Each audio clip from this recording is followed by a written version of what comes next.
Well, here in Kansas City, we think we know a thing or two about animation, but the world of fantasy for Jim Henson in Labyrinth, as well as many other projects, it isn't animation anymore. This day and age seems to pursue the live action, the real figures. Could you talk about that shift over the years?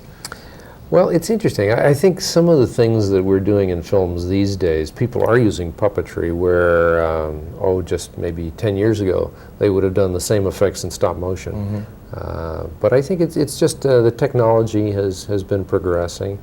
I like what puppetry can do because it's you're working in real time and you're working with a sense of performance, which I think is very difficult to do in an animated form. Are you saying that the fantasy is almost more real?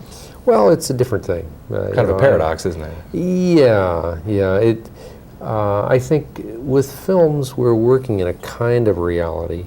For people to believe a film, you have to come very close to real life. So we try to work with a kind of performance that's as lifelike as possible. We build these characters with incredible detail so that you can take close-ups of them and they will be believable.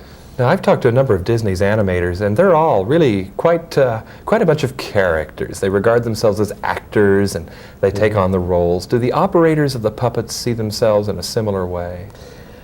Yes, I think so, sure. It's a different kind of thing, because we're performing with just a part of our body, mostly our hands, and but as a puppeteer, you have to learn to focus your whole performance through your hand, and some people have this ability a lot more than others, and it's a skill that takes quite a while to learn. And as you talk, your right hand is poised, ready for Kermit. Yes, this is the naked Kermit over here. We have never seen Kermit in that state. I know. I'm going to leave. Excuse me, I'm not here. This is not my medium. You see, I'm not even in this movie. You see, sorry about that. Bye-bye.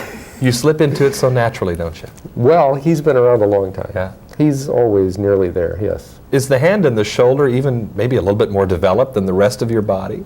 Well, yes. And if I ever have a coat tailored, they tell me that I have one shoulder that's slightly higher than the other, and that's from doing this for a great many years. Yes.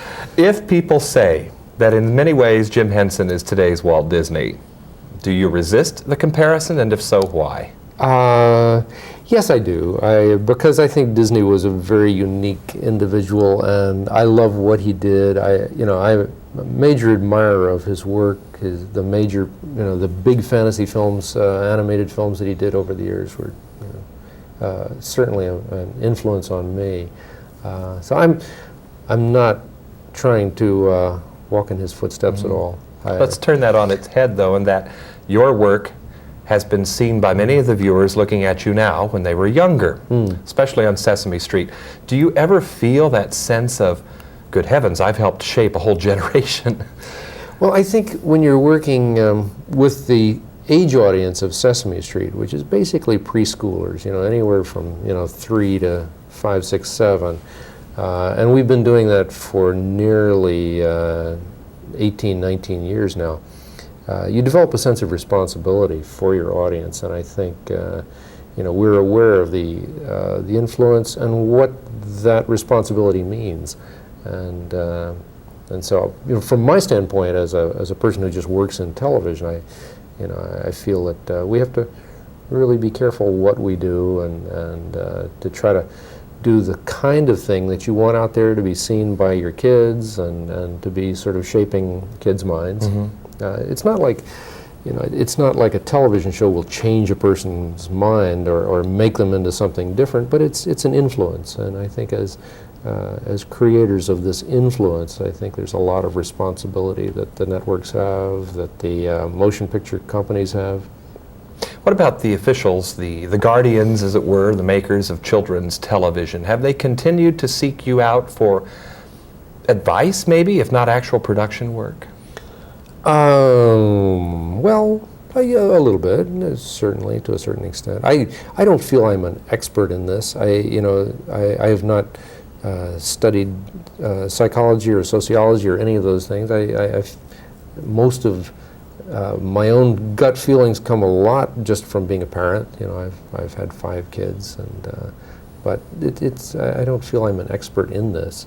We do go to experts periodically with some of our programming, and we try to bring in a panel of people and bounce ideas off of them and show them some of the stuff that we're doing.